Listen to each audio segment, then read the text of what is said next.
Welcome back to Starkiller Base. Today we have a very special video for you. Austin and I are here, and we're going to do a card analysis of the cards from the two-player Destiny box. So, how you doing, Austin? Good. I'm really excited to review the box. I was even more surprised that this is all going to be new cards, and I mean, we basically get a set and a half coming up, so this is really, really cool. Yeah, this is a nice little bite-sized thing to get to tie us over for the next 10 days, and there's some really exciting stuff in here, too. Yeah, definitely. Let's start things off with card number 1. That's Kylo Ren, the Tormented One. He's got 12 hit points. He has a 1 melee, a 2 melee, a 2 melee for 1, a 1 disrupt, a 1 resource, and a blank. He is a blue villain character, and he's a 14/17, and he has a really cool ability here. It says, after you activate this character, you may choose a color, blue, red, gray, or yellow, in case you don't know what colors are, apparently. Then reveal a random card in an opponent's hand. If that card matches the chosen color, deal 2 damage to a character. So what do you think of this one, Austin? I like it. I really like it, actually, because you can throw this into emo kids, because you can do a 1 Vader die, and you're like seriously upgrading Kylo with this. You get a 1 health point upgrade, you get a 2 dice that's free, rather a 2 melee side that's free. I mean, I think it's absolutely fantastic. I really like that it's a static 2 damage because, I mean, there's been many times where Kylos have hit 0s and 1s, like, you know, long con or smuggling or something like that. So I think this really rewards the player a lot more, especially with other cards. You know, we're going to see some synergy coming up, but I really like it. I think it's an excellent addition, especially with such a good health pool. Yeah, he's definitely an interesting one. I mean, he's got, if you look at him versus the regular Kylo, you're sort of trading the 2 melee for a special, which is cool, and what is it, 1 disrupt for a shield. But on top of all that, he's got this ability, which is almost like his die having another damage side, I guess you could say. Mm-hmm. You know, and if you're playing against a mono red deck or something like that, or a mono blue deck, you're probably gonna hit the 2 every time, unless you're pulling your doubts and your Vibro Knives and stuff like that. Mm-hmm. Which you run maybe 4 of them in a deck, so you got like just slightly like 12% chance of hitting a non-blue card in a mono blue deck. And even less so in a deck that runs No Mercy because they don't even want the neutrals. So he's definitely an interesting one. The biggest thing for me is just a matter of, would you run him over Anakin, right? Like Anakin's got the 1 range, the 2 melee, the 3 melee for 1, and then the special. And he doesn't have the special ability, and I guess he's got less hit points. But man, is he ever explosive? So it's a tough spot. I mean, the 14/17 point, I don't think I'd run him. I mean, we haven't seen all the Empire at War characters, but I don't think I'd run him at 14 points. Although, I always sort of said that if a character's ability has like the die has a special on it, then it's better to run the elite version of that character. But if a character's ability is not dependent on rolling a special, like this particular Kylo, you could easily put him in at 14 points and have him dealing his damage with 1 die and dealing his damage with his ability every time. So it'll be interesting to see. I mean, he naturally pairs well with this Phasma that we're about to see next. So let's skip on to card number 2 here. So next we have Captain Phasma, the Ruthless Tactician. She has 10 hit points. Her die sides show a 1 ranged, a 2 ranged, a 1 focus, a 1 resource, a special, and a blank. She's a 9/13, which is nice and lean. And her special is deal 2 damage to a character or 3 damage instead if that character has 6 or more damage on it. So good. She is a beast. I mean, I want to say that she's the Phasma that should have been out first, but this is a really, I mean, whew. Everyone just jumps on and says, hey, let's go emo kids, let's get rid of Kylo and put her with the new Vader. And I mean, it's amazing. Both characters have specials. It's got a similar amount of hit points, but those damage sides are bonkers. And a focus side, I mean, I don't know what you can say that is bad about her. Definitely. I mean, probably the only thing is close to the health, but I mean, you get access to the red suite of cards. You get Tactical Mastery. I mean, you get, if you really wanted to, Logistics, because Vader doesn't have the dice sides, but there's everything positive about this, especially with the focus. Like, I would take a focus over a discard side 100% of the time. Sure. And I mean, on top of that, if you're pairing her with a melee, you can put in Z6s. You can put in one of the cards that's coming up next, the Praetorian Guard, which is another nice upgrade. Certainly. And at 9/13, everyone basically just says, does it Vader? Does she Vader? Yes, she does. 21-point Sith Lord Vader, 9-point Captain Phasma, and there's a little card called Leadership, which costs 1 and says, you can exhaust a unique red character to ready a character. So all of a sudden, what I was doing wrong in the release at Awakenings, you can do right by using a unique character to do it. And you could put a Price Failure and 2 leaderships in there, and you can just ready Vader all day long. You can make your opponent lose 3 cards in a turn if you wanted to eat Phasma. It's just, whew. The possibilities are pretty big here. I'm actually brewing up a deck right now. I like the Funkar, and I don't really like Rainbow Nines so much.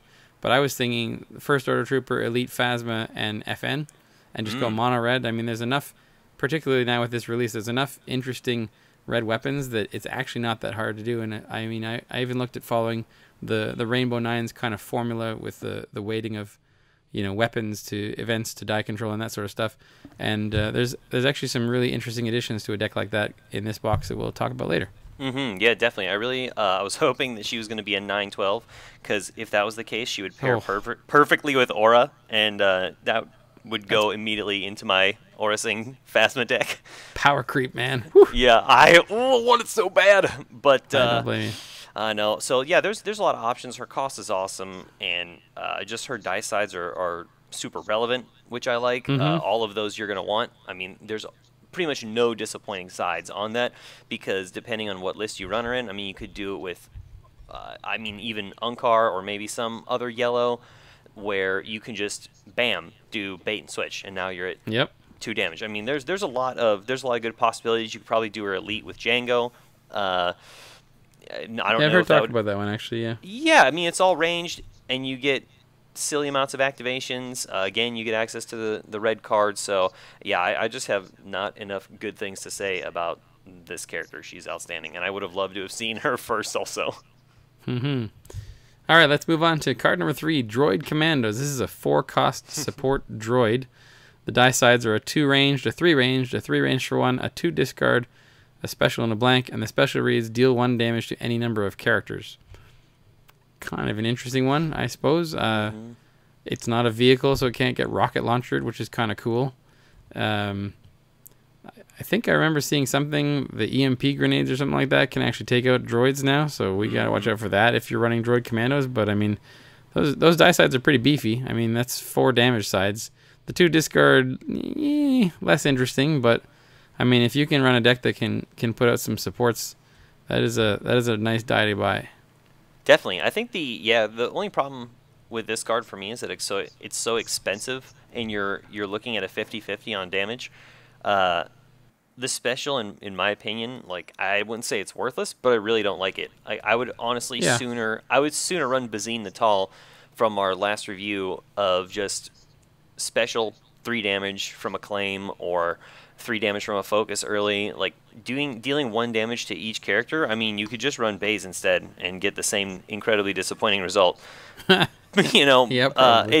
not that I'm hating on the card. 3 of the sides are outstanding, especially with other cards that we're going to see coming up soon to amplify those sides and everything. You've got in Empire at War, Ruthless Tactics to make the 3-for-1 a 4-for-1.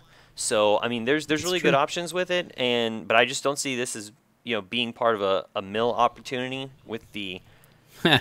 No. I mean, so it just seems really out of place, especially for a 4 cost. I don't think it's terrible, but if you're going to run something like Hux and generate some resources, and again, like if you're just splashing it in with other vehicles like the ATDP, I believe, it could be a good support suite, especially again because it's a 50-50, but that special is really underwhelming in my opinion. So hopefully someone can think of something to make the last few sides relevant. Well, there might be some cards coming that we haven't seen yet that do exactly that. All right, let's move on to card number 4. This is Captain Phasma's Blaster. It is unique. It is a 3-cost upgrade weapon. Its die sides show a 1 ranged, a 2 ranged, a 3 ranged for 1, a +3 ranged, a resource, and a blank. And it is the first of the interesting upgrades that are attached to the name character. They do something special. In this case, it says, while this upgrade is attached to Captain Phasma, it has the redeploy keyword. What do you think of this one, Austin? I absolutely love it. It's funny because I look at the sides, and when you see all range damage, it's like, oh man, that is amazing. But when you see the 1, you are disappointed. But it's still good to have any damage versus none. Sure. And again, if you run this in a yellow list, you're looking at 5 damage sides because of bait and switch, which should be in That's every a fair single. point. Yeah, I mean that should be in every single yellow villain deck in my opinion, because I mean you're just looking at focus off of a card. But regardless, you're looking at 5 damage sides with bait and switch. And it's the fact that it's unique doesn't hurt at all in my opinion because it costs 3 and you're looking at redeploy. I mean that's fantastic. As I was reading the card for the first time, I was like, man, there's so many range sides. I wish this had redeploy. Sure enough, I read the upgrade and I was like, oh man, this is amazing. So, I mean, I think utilized correctly, meaning like how many upgrades do you put on Phasma? Do you really like draw all the fire to her and get her killed in between 1 and 3 turns, or Sure. do you just put 1 upgrade on her? I think utilized correctly or strategically, this card's going to be even better, but I think it's one of the best cards out of the set for sure. Well, one thing that is a bit of a trick, or something to watch out for, I should say, is like I looked at this and I said, okay, the first thing I'm going to do is I'm going to take out IQAs from my FN deck and put in Captain Phasma's Blaster because they're similar, but the IQAs you got the Disrupt and the Blaster has the 1 range. Effectively, is what the difference is because you got that unblockable versus the 3-for-1 and that sort of thing. But let's say that you have FN out. You cannot overwrite Captain Phasma's Blaster with Captain Phasma's Blaster because you can't have a unique card enter play when that card is already in play. So based on the timing, you'd have to try to play the second copy first before the first one leaves play, and you can't do that. So I actually ended up going 1 IQA and 1 Phasma's Blaster just in case for like a Rainbow Nines kind of deck because you don't want to ever get stuck in that point. You do your Boundless or whatever to get your hand refilled, and you get a Flamethrower and a Phasma's Blaster you can't play. I guess in that case you might be able to go, okay, well, overwrite the Blaster with a Flamethrower and then overwrite the Flamethrower with the Blaster, but there's one little instance there where it can trip you up. Sure, interesting, good to know.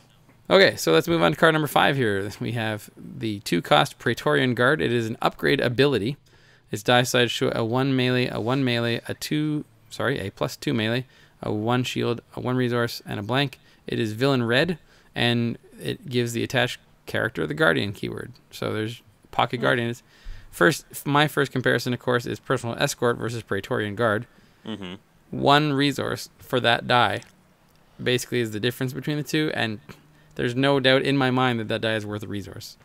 But I mean, I guess nobody played Personal Escorts, so maybe that's a bad comparison. But I mean, you run, Vader Sith Lord Magna Guard, and you put Praetorian Guard on him. You've got him with modified sides and extra damage sides and Guardian, which is sort of like the Vader Guard, I guess. It can get bonkers. Even Vader with the 9-point Phasma, and you throw Praetorian Guard on Phasma. I mean, it's damage. The modified side can connect with Vader's dice, and the 1 melee can do its thing by itself. It's a pretty interesting card. Yeah, that is. I saw it and immediately liked everything about it, especially the card design, because I love Personal Escort, but it's just too slow, especially because it doesn't give you anything. And then this also gives you the opportunity, because it's an upgrade, to upgrade to Phasma's Blaster. It's true. So I mean, you get an investment out of it. It's not just sitting there, but it is useful if it's just sitting there. All right, let's move on to card number 6. This is Dark Council. It is a 1-cost upgrade. The die sides show a 1 focus, a 1 focus, a 1 resource, a special, and 2 blanks. It's a villain blue, and the special reads: draw a card, reroll this die instead of removing it from your pool. Focus sides are good, and there's a lot of synergy with some interesting cards in Spirit of the Rebellion and Empire at War with blanks, like Anger and Meditate and that sort of thing. Power of the Dark Side, I guess, would be pretty good with this, although I don't know why you'd want to reroll this die if you had to. But, I mean, a 1-cost die is always pretty good. And when you got focus going to the right, if you're running a Palpatine and you can focus the Palp die or the Vader die, it's pretty well worth it. I'm not sure that I could see this having room in my deck, but I would definitely try it. Yeah, I actually just put it in with the card that we're going to be discussing for Stasis a little bit later. But I put this in my Control Palpatine list, and I have not used it yet. But I haven't needed to. It's one of those. It's a card that I'm using when I don't have other options, because the 2 focus sides are really good. I actually think that that's worth the risk. Excuse me, to go a 1 for 3 to potentially roll your Yep. Palpatine to a 3 side. Like, I think it's very good, especially for a 1. If you don't have Holocron, again, it also gives you an investment. I do think that it could have a place. Again, synergy with blanks and Empire at War coming up, I think is going to be an interesting one. We have yet to see what all the tricks that blue villains have for blanks, their opponents' blanks, things like that. But I'm really on the fence about blue villain right now, and I hope they get some better stuff. And unfortunately, I don't think that this is going to make the cut in a lot of decks. It's probably going to come out of my Emperor at some point. Yep. But Oh. maybe if there's some godlike ambush card that deals with blanks, then they're going to be good. But for now, I don't see that coming. Well, a couple of things to mention about it is because it's not an ability, it can go on Royal Guards, Ooh, which I guess is okay. And the other thing too, which is a bit of a niche case, but if you're running No Mercy in your deck and you can draw a couple more cards first before playing it, you can do some pretty interesting things. When you got 7 cards in hand and you resolve a Vader 3 for, what, 9? yeah. That'd be fun. You could smoke Akbar in one shot. It's true. Yeah. Yeah, I think there's potential with it for sure, especially because unlike Holocron, all the sides here are base sides, they're all black. So I don't think it's better than Holocron, but I mean, if you are looking for an upgrade, especially with 2 focus sides, I mean, the 2 focus alone I think are worth the 1 because this is what I wanted. This is almost exactly what I wanted when it came to the Empire at War card that we reviewed. Was it? It's not. Was it Coordination? The 2 cost. Yeah, Coordination. Well, that's the hero version. Of course, it's worse. Yeah, no, totally. It's. I know. I guess I should have thought of that. But 1 for I would take this gamble, which is why it's in my Emperor deck. I would pay 1 to potentially get a 1 out of 3 on focus sides. Like that's really really good. Yeah, the coordination is similar. It has an extra special instead of a second blank, but it costs twice as much. So Ugh. I can see that. All right, let's move on to the. This is sort of the Matt the Radar technician of Kylo's lightsabers. It's not Kylo's lightsaber. It's the Crossguard lightsaber. It is an upgrade weapon. It costs 2. It's villain blue. Its die sides are a 1 melee, a +2 melee, a shield, a resource, a special, and a blank. And it has some text that says, after you play this upgrade on Kylo Ren, deal 1 damage to a character. So it is Kylo Ren's lightsaber, but they didn't have the foresight to make the Crossguard lightsaber first, so they could call this one Kylo Ren's lightsaber. And then the special is deal 2 damage to a character, or 3 instead if that character has 1 or more shields. So it's basically a mini Kylo Ren's lightsaber. It's kind of cool. It doesn't have redeploy. The ability on it is neat, even though it's a one-time thing. I guess it would be handy if you had a dude that had 1 hit point left and just needed to execute him. First action, you just go, pff, there's your direct damage. You can run it in a deck that has lightsaber throws and all kinds of direct damage, like actual Kylo Ren, the tormented one. And there's some pretty serious direct damage in decks like that. So it could be kind of cool. It's a little light on the damage sides. I want to say that, but I guess it's got 3 damage sides, but one of them's a 1, one of them's a +2. At least they did no pay sides, so there's that. I mean, if you're running in a deck that's sort of like Emo Kids, where it's kind of tight on money, here's some damage that doesn't cost you anything. Yeah, because really it's a mini more than Kylo Ren's lightsaber. In my opinion, it's a mini Kylo Ren because, well, like you said, there's no really. You have the 1 melee side, you have the 2 melee, but it's a modifier instead of you having to pay for it, and it's pretty close to the special is pretty close to the ability. I think the only thing that I would have wished differently for this is I would have liked the art to be different because we don't need to see 2 Kylo's lightsabers. Spoilers for those who haven't seen Rebel Season 2, but when Ezra picks up the green cross saber on Malachor, I would have really liked to have seen that art because then it would have shown us, okay, cool, like they're exploring other things. It's not just, like you said, not having the foresight of creating 1. And I think that would have been a really sweet looking one to have a green, and it could have still been villain. Like that's Sure. totally fine, especially if they wanted to keep it that way. I mean, honestly, they can keep this upgrade on villain. It's really average, especially for 2, but overall, I think it's pretty interesting. It's unfortunate it doesn't have redeploy, but again, like I see 2 costs as an investment more than anything else. So I don't honestly plan on running this, especially based on the next card we're going to review. But I don't think it's especially terrible. Fair enough. Well, let's check out this next card that you want to review here. This is Force Stasis. It is card number 8. It's an upgrade ability. It costs 2. It's blue villain.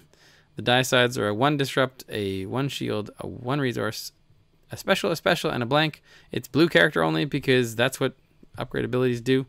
And the special reads remove a die showing range damage, then deal 1 damage to a character. So this is sort of like, the special is sort of like deflect. So that's kind of cool, I guess. I don't know. I'm not sold on this one. I mean, it's a decent card to ramp, although I'd probably rather run immobilized just because it's got the guaranteed die control and the shields and whatnot.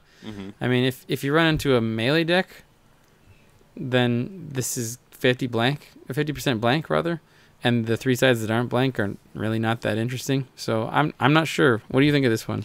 I honestly love it because you've got, depending on your list, you've got a disrupt side which immediately coordinates with, or synergizes with rather, Imperial Inspection. That's Sure. One side already is great. It's a 2 cost, which you can play to me, like you said, if you want to ramp or just have it out. Like I played Emperor a little bit earlier, and I did Force Throw, and Force Stasis.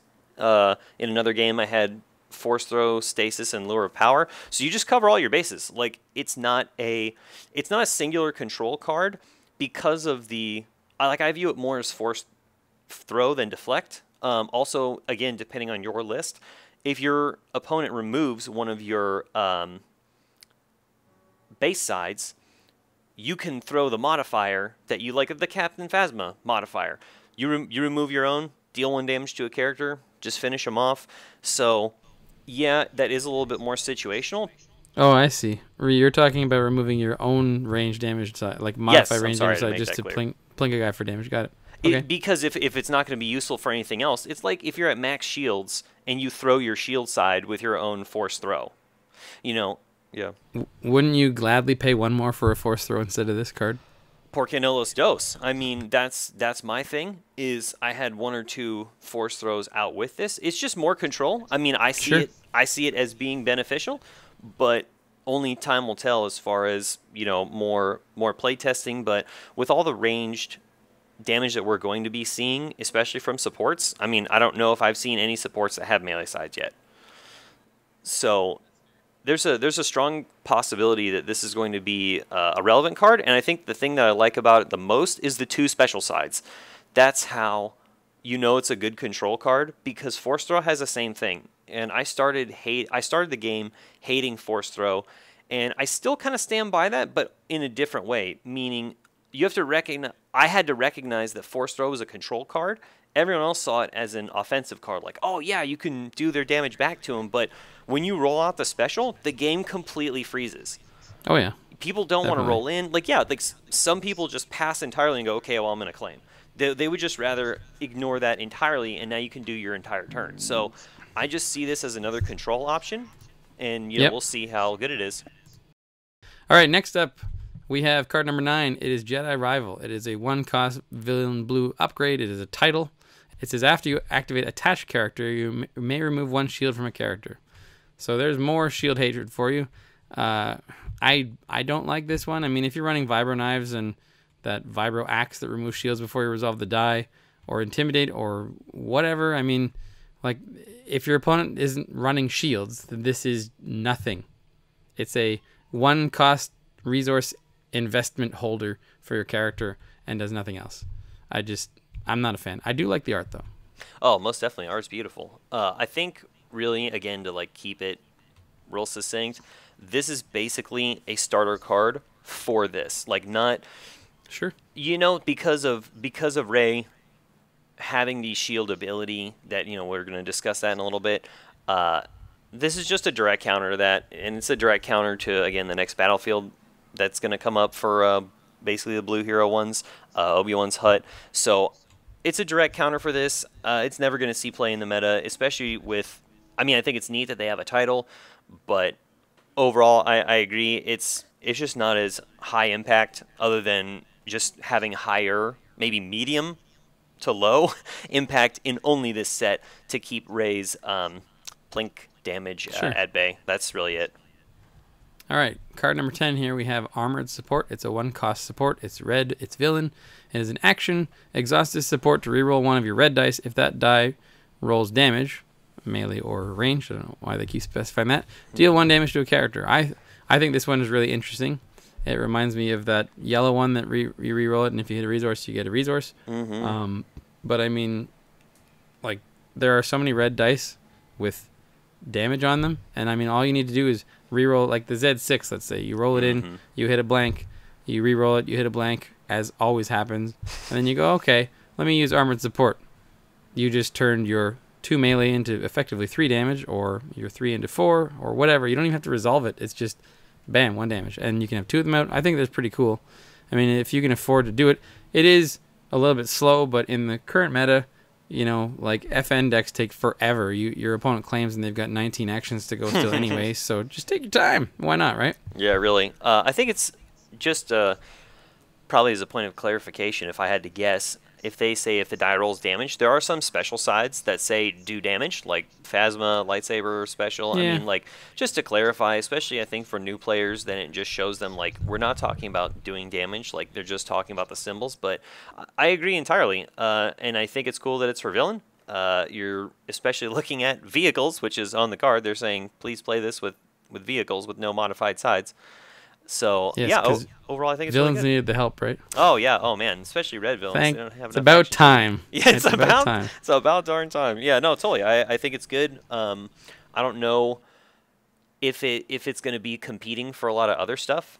Like, meaning it could be competing with supporting fire, maybe. But I think you're right. Having the reroll. This is a much better Power of the Dark Side. That's, I guess, my closing comment on it. Yeah, that's fair. Because it actually makes you want to roll damage instead of blanks. Oh my gosh, I know. It's blue villains just have the weirdest synergy, almost adjacent synergies. It's just strange. I think Armored Support's much better, and it costs less. Let's move on to number 11. First Strike. It is a 2-cost event. Deal damage to a character equal to the value on an opponent's die showing damage, ranged or melee. This one is it's kind of interesting. It's sort of like a 2-cost event that is what.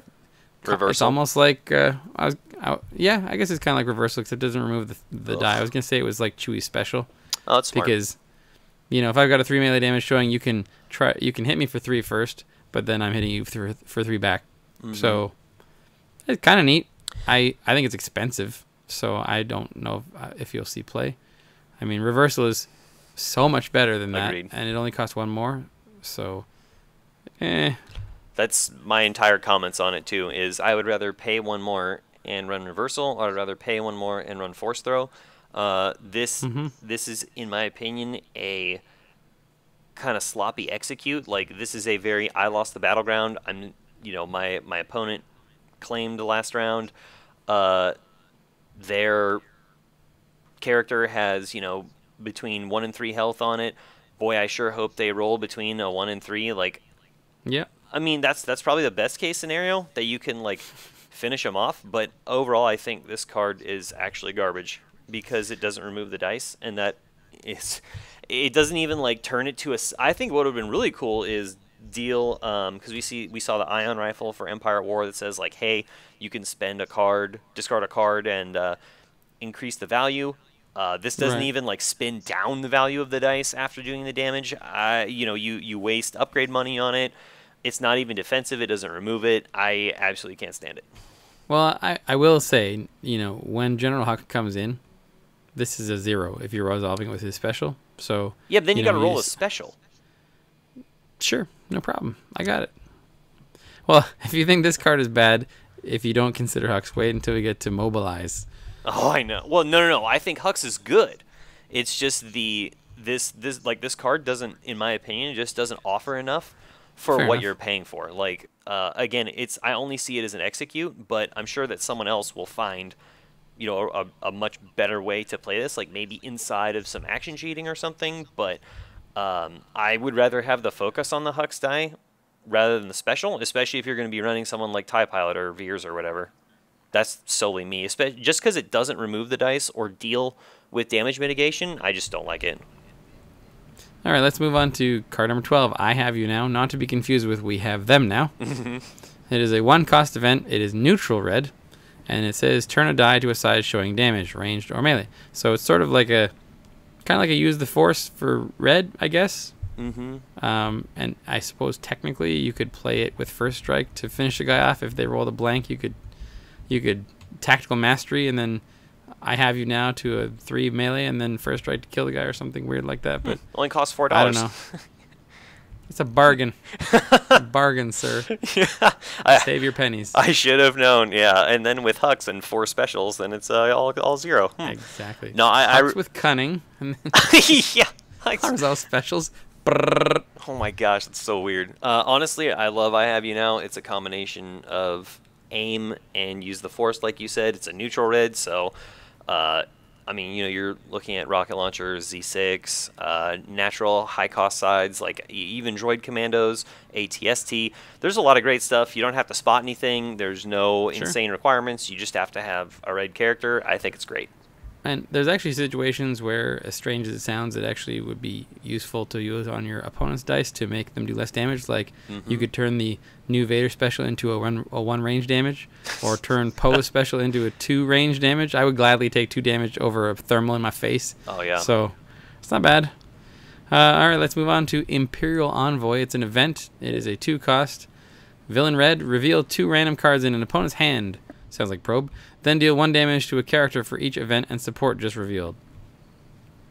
I guess that's okay.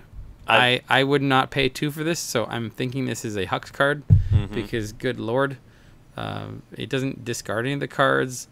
It's going to do 2 damage at most if you don't hit any upgrades, which, I mean, it's likely to hit an event or support because most decks are like 16 cards, events, and supports total, if not more, depending on the deck. But for 2, no, I'm good. Yeah, I agree. I don't think it's very good. I mean, you get hand knowledge, but you could easily just get hand knowledge by running blue, and as I have foreseen, which we're going to come up to in a little bit. But I absolutely, I don't even think it's worth Hux's special because I would just rather do mobilize. I think this card is absolutely terrible. That's fair. Speaking of, next card we have is Mobilize. Ta-da! It's a 3 cost event. It's a neutral red, which means you can play it in hero, and I'm not sure how. But right. The event is gain 4 resources. So obviously this is fantastic. In a, say, turn 1, Hux rolls in. He's running Hux with 2 other characters.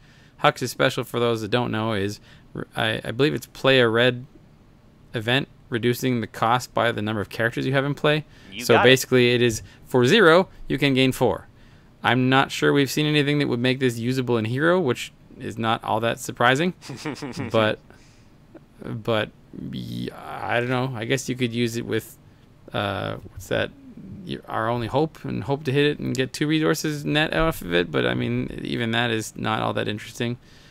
So yeah, I mean, Unkar and original Kylo say thanks for putting that in your deck because they like to get resources and hit you for lots of damage. But other than that, I don't know. Yeah, totally. I really like the art. I know it's not directly proportional to what we were just discussing. I think the art is really awesome. But yeah, no, I agree. Like, this was literally only designed for Hux, like, in my opinion, because my dream team is one of 2 lists, which is going to be Veers, Hux, and Elite, what's her name, Sierra? Sienna Ree? Sienna, thank you, Sienna Ree.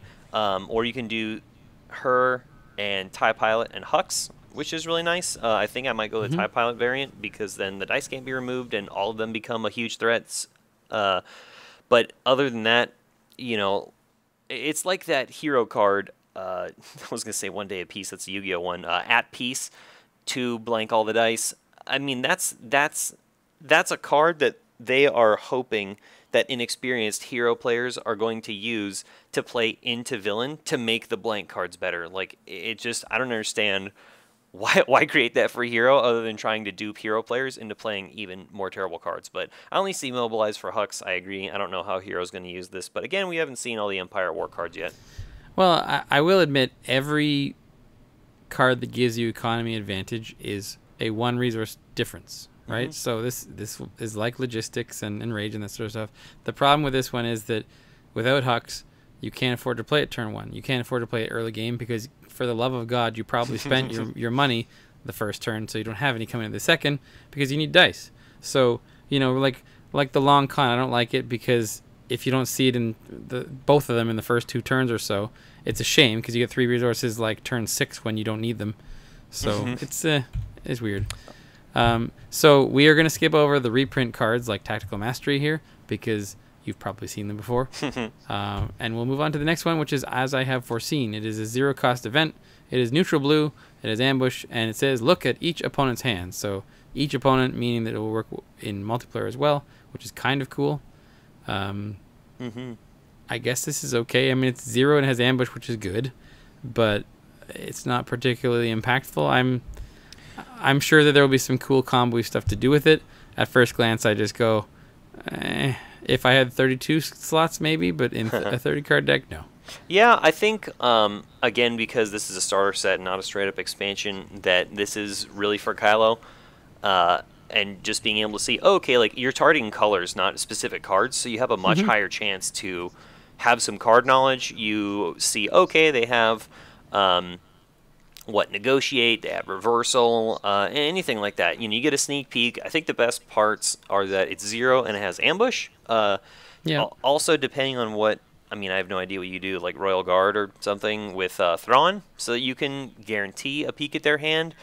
I have no idea how that list would actually work with Well, Thrawn. Thrawn's already looking at their hand anyway, right? Well, but what I mean by that is, like, you got to get the right call. So if you can, I guess so, yeah. if you can ambush, then you just have nonstop momentum with Thrawn if you get this early. So that's a possibility. Again, I've no idea how that blue list would work, but I don't know. It's pretty weird. That's a possibility with it, but that's pretty much it. We'll just chalk it up to Han Rey getting a shield off of it. Ugh. All right, next we have Clash. It is a 1-cost event. It is a neutral blue. It has really cool art, which I saw in the Star Wars LCG Gen Con playmats or something like that. It says turn one of your dice to a side showing melee damage. Turn an opponent's die showing melee damage to a blank. Now, because this does not have a then or an and or whatever in between, it's you resolve as much of it as you can. It doesn't have a may, so if you're playing against an opponent that does not have melee damage sides or has no dice in play that have melee damage sides, then you just ignore the second part, and vice versa. Like you could, in a pinch, if your opponent rolled Invader, action 1 you had no dice in play, you could play it to turn Vader's 3 melee into a blank, which is kind of cool. It's pretty versatile, and that's actually one thing I like about it, because things like dodge and block are, if you're playing against a melee deck, dodge does nothing and vice versa, whereas this one actually has a function. It's not just a dead card or a reroll in the wrong matchup. So yeah, this is definitely the new MVP of my Luke Maz deck. I absolutely think it's outstanding because this card fits perfectly with the philosophy of how I'm running my deck, which is defensive cards also need to be offensive. That's reversal, deflect, clash, that kind of thing. And that actually revisits briefly what I wanted to talk about with Force Stasis and why I believe it's better than Immobilize. Immobilize blanks the dice, so does this, but Force Stasis removes it. And that's true. That's actually a big deal. That's something I forgot to mention. But I think Clash is fantastic. This should be in every single blue melee deck. And I mean, it's a 1-cost Force Strike for heroes. You know, I mean, heroes are scrambling that badly for damage. Just look at Lothcat versus. Oh my gosh, he doesn't like you, right? It's just perfect example. Yeah, I couldn't agree more. So yeah, I think this is fantastic. This should be in every single melee deck, and it's the new MVP of my Luke Maz for sure. Okay, next we have card number 19. Your skills are complete. It is a 0-cost event. It is villain blue. It says turn an upgrade die to a side showing a blank. Okay, it's very specific. I don't like that. I mean, I guess it's sort of like manipulate, but it has a different requirement where you're not blanking one of your dice necessarily with this, but you can't blank anything except for an upgrade die. So it's, for 0, I guess this is what you get, right? It's not terrible, but I don't know. Yeah, well, the thing is I've had this used against me, and I had the opportunity to use it a few times in the last few days, and not to diametrically oppose that, but it's actually awesome. I actually like it a lot because the opportunities that have arisen for it, I mean, think about it. Character dice are far more limiting, in my opinion, than upgrade dice. Like, statistically, there's going to be more upgrade dice out than character dice. Eventually, yeah. What? Yeah, so this is a 0, which is awesome. It gives you that immobilized control that you liked. And this actually ruined my day in my Luke Maz deck because my Maz goggles were showing a 2 focus. And my buddy's like, whoops, now it's a blank. I would have ended the game That's fair, with yeah. that. I mean, there's always going to be a situation where it's fantastic, but yeah, okay. Well, the lightsaber, because we're going to see a lot of high value upgrades, not just supports. The raised lightsaber. When you're looking at moving 3 damage to 0, 4-0, like I actually think it's really good. I put this in my Emperor deck, and I've had success with it so far. Again, Poe's gun special, rather. Excuse me. We'll get to that in the next segment, but that's going to do 3 damage if it's on Poe. I mean, how about 0 instead? That's true. It's pretty reliable, in my opinion, that you can rely on a situational thing that's linked to an upgrade or a character dice. Like when it says, oh, spot a vehicle and remove a dice. Like, are you kidding me? Congratulations, turn 3, like you'll be able to use that. I mean, there's no... Yeah, so I mean, you can use this immediately. It's a 0 cost. It can blank a force speed if you're worried about that. It can blank a holocron, blank a lightsaber. So I mean, you really take a lot of utility away from your opponent for $0. So I actually think it's excellent because it's not as situational in my mind because most people are going to have upgrades by turn 1 or 2. That's fair, yeah. All right, let's move to the second last card here. It looks like Subjugate. It is a 2-cost event. It is Villain Gray, and it is remove a die. So no, for 1 you get conditional removal. For 2, no conditions, no problem. I mean, conditions have to be villain. But yeah, I don't know if your deck is rich. If you're running Thrawn Car, I think they call it now, you can subjugate all day long and you don't care. But I'd still be wanting to run something that costs 1 to do it. I don't know. It's kind of cool. I'm sure that it'll have its place, and we'll see it shine. Well, no doubt, especially because I think the flavor text is quite funny because it literally just instructs you who to play this with. So Hux, you could play this for 0 with the special. Actually, Hux requires you to play a red event. No, yes. Does it? Oh, boo! I know, right? All right. Well, I'm forced to. I'm forced to agree with you that you're just gonna have to make a lot of mad money to make this work. But that's why I'd rather. I know it, just keep parroting it, but that's why I'd rather run abilities that do this. But I see Subjugate being really situational. Again, you got to make a lot of money, but I like that it's gray. Because it's going to make it harder for Kylo to guess for the next card that we have coming up. It's well, actually not at all. I take that back completely. It's the exact opposite of that. I don't know. I hope it finds a list somewhere. I hope it finds a home because unconditional die removal is fantastic, but having it cost 2 is not. That's fair. So let's move on to the last card in our villain starter deck here. It is the Battlefield. It is called Hangar Bay in the Imperial Fleet. Not to be confused with Docking Bay or Launch Bay or anything like that.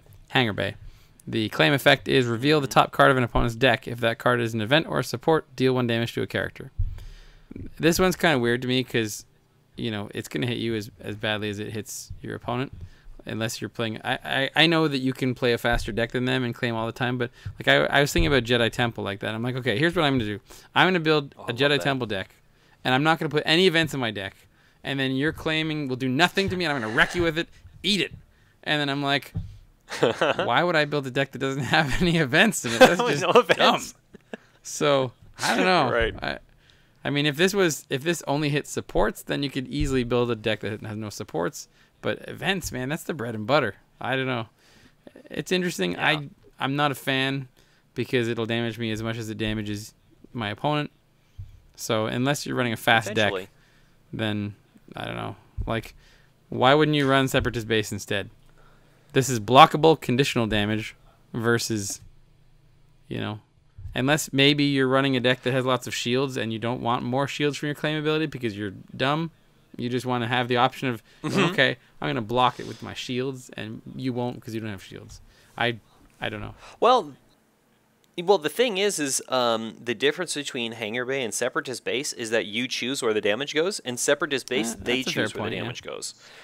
So if you're looking to, like, just plink and execute somebody, like, let's say you're running low ground Vader with this, you have 2 dice that are showing 3 sides, and you need to, do 4 damage to kill him.